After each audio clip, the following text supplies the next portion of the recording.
Hey Fine Fam! Welcome back to Living a Fine Life. In today's video, we're going to talk about 10 things we wish we knew before we got married.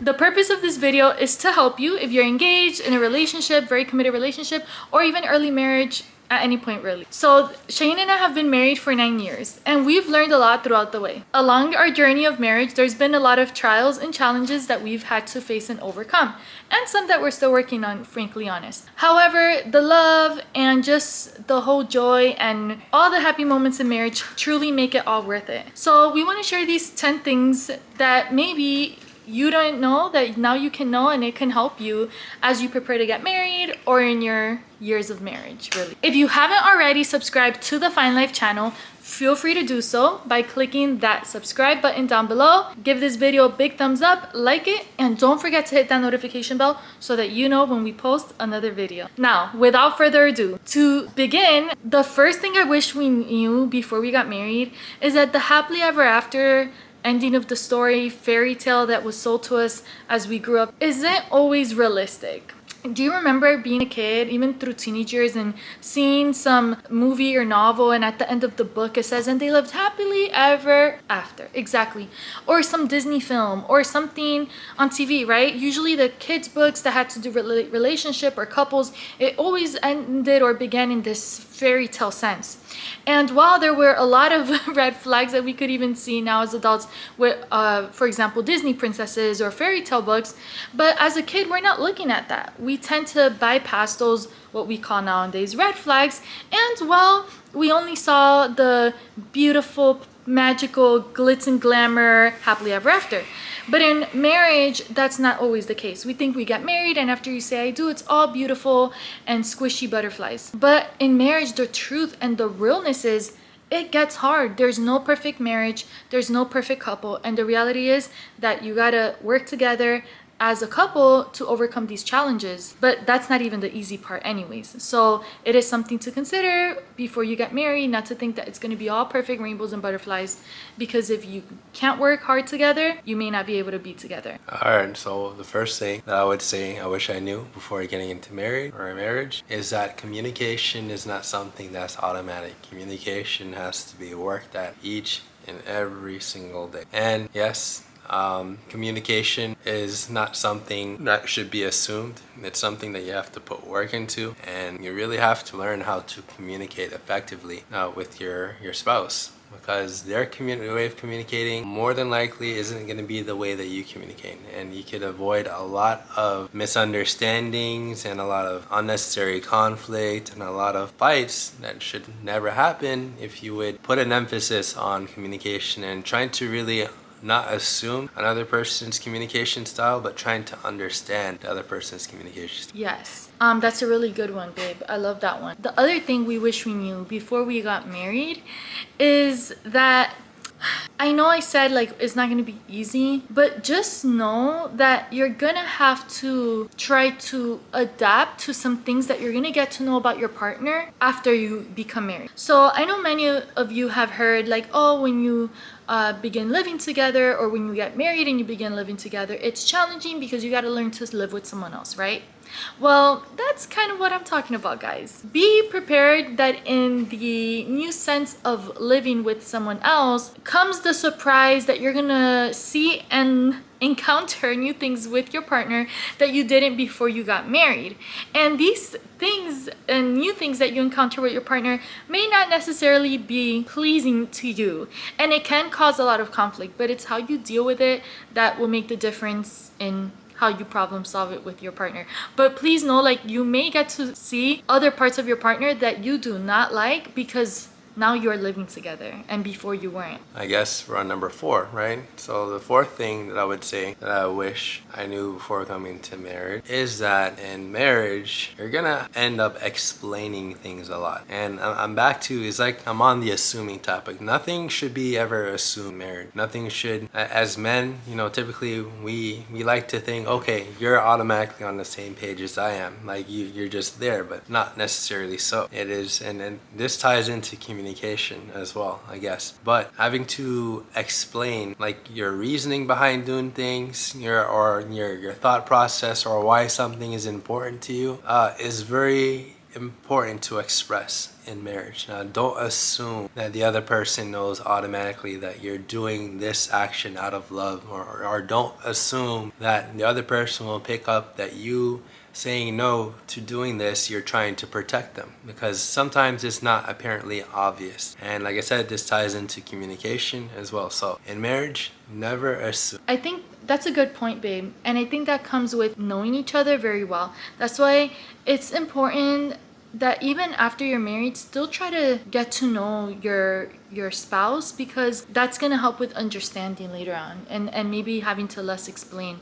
But I always like to say concern before assumption, compassion before criticism. That's really huge. So the other thing, and I think I don't know if you were going to say earlier, but the fifth thing that we wish we knew before getting married is that love languages is very essential. Okay, there's 5 different types of love language.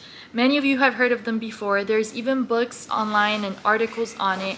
Check it out. But there's 5. Help me with them. So it's time spent, like quality time, words of affirmation, physical touch, gifts, and what's the other one?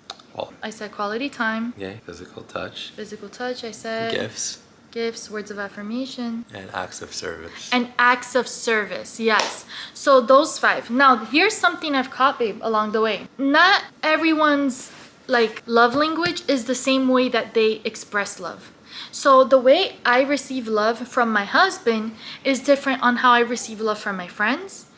And on that same note, the same way I show love to my husband, right? The love language I used to show and express love to him is different than how I show it to my friends, because you have to be intentional with how you show love to others. It may not be the same way that you receive or show love, if that makes sense. So for example, my love language may be all of the above, but Shaheen's love language may be, I don't know, physical touch. So I need to be intentional that if his love language is physical touch and gifts, I'm gonna try to intentionally physical touch or gifts, because I know that that's how he receives love. So I may want to give him love by doing just quality time, but that's not really how he receives love. So I know that a touch or a gift is going to impact him more than something else. So it's very acknowledging each other and truly knowing how not only you receive love, like what your love language is, but being intentional on showing love on how your spouse receives love the best way. That is so important. I think sometimes we misconstrued it. You see what I'm saying? So you gotta know what each other's love language is, and you gotta know not only how you receive love, but how you can give it as well. So, what number we're on? 7? 6. Number 6. So number 6, I will say one of the things that I wish I knew before coming into marriage is just how much sacrifice it really takes. Talking from the man perspective, there is a lot of sacrifice, a lot of times that you have to deny yourself or sometimes do something that you don't want to do, for your partner, for your wife. And this is just part of it, where, the Bible says that, you don't have, as it says that the husband does not have any ownership over his body, and neither does the wife have ownership over her body, and that the wife rules the husband's body and that the husband rules the wife's body. And the reason why in the Bible it sounds like, what? That doesn't make any sense, but it works, is because what the Bible is trying to teach you to do is to be selfless. It's teaching you to be selfless and put your spouse before yourself. And that's how Christ treats the church. He put the church above himself. And that's why oftentimes in the Bible it refers to marriage between Christ and the church, and that's how the role model of a marriage should be. Very good, babe. Thank you for that. And what number are we at? 7. 7. So number 7 is everyone can benefit from a coach or counselor. Okay, so before Shaheen and I got married, we did receive marriage counseling. However, due to some unforeseen circumstances, it was no one's fault. I'm not faulting nobody. The counseling we received had to be shortened, and it was fine. It was very effective, and it was very good counseling that we received from our late pastor at the time. It was awesome. However, I wish that we spent a little bit more time receiving marriage counseling. And a lot of couples think that marriage counseling should only be just as preparatory, like preparing for marriage and let's get marriage counseling before we get married. But the truth is that you don't have to wait till before the wedding, right? Or right as engagement happens to start receiving marriage counseling or mentorship. You should receive marriage counseling or mentorship throughout your marriage. Careful who you trust, but it doesn't have to be like you going to a psychologist all the time. It doesn't have to be you having like the specific mentor, person, coach, or friend that helps you, you know, navigate through the many upcoming challenges of marriage, but finding other ways to, you know, feed yourself in your daily walk as a wife or husband. That could be through reading books. That could be through finding answers in the Word of God, through praying, seeking the Lord's help, you know, getting spiritually fed, seek help, getting mental health. You see, that could be going to marriage conferences or some counseling with your mentor, leader, or pastors every so often. However, on the side note of that, it is important that you and your spouse know how to solve and manage conflicts together before constantly feeling the need to go to someone else to fix your issues. Because then what growth are you doing if you constantly feel that you have to go to someone else all the time and you depend on someone's counsel to help you fix issues at home? That's what a marriage is. You have to be able to work together at home to solve your issues. But get help, it's worth it. Number eight is that I would say another thing that I wish I knew before getting married is that there's no such thing as a marriage template. A lot of times we look around and we see other couples, other married couples, and we're like, okay, if we could just operate or act like that, that will work for us. But there's no one size fits all when it comes to marriage, because I'm a different person and she's a different person and we're different from the people that you're trying to compare yourselves to. So really what you need to work on is creating an environment that works for your marriage, and that's going to be custom designed for you too. It's not going to be what Johnny and Sarah did. Because it worked for Johnny and Sarah doesn't necessarily mean it's going to work for you.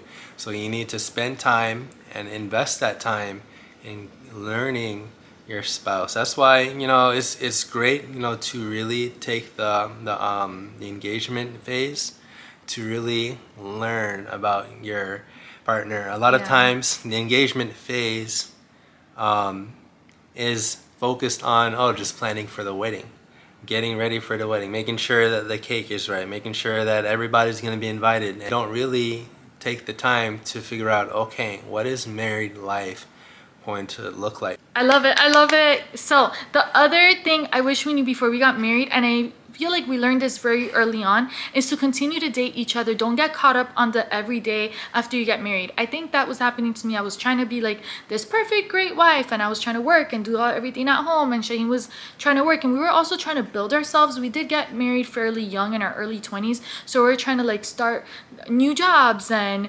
careers and finish our degrees and all this stuff, that we got so busy and so consumed, and we quickly learned that it was still very important and essential to still date each other. That's going to keep your fire burning, that's going to keep your bond going, your chemistry, and overall keep you happy. Because when you spend more time together and you have more joyful moments and laugh, you have a better marriage, truly. Apart from all the daily things that you have to do, you date each other. All right, I guess the last thing that I'll say that I wish I knew is the importance of protecting your marriage from negativity, especially outside negativity. It could be friends that you have that are just sowing seeds of negativity, or it can even be your parents. And you just really have to take that role to guard and protect your marriage so that it can blossom and bear good fruit. Yes, thank you. I hope you enjoyed this video, guys.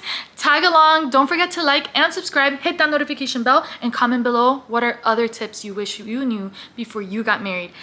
Until next time, as we always say here, stay well, Be blessed, and continue to live the fine life. Bye-bye, guys.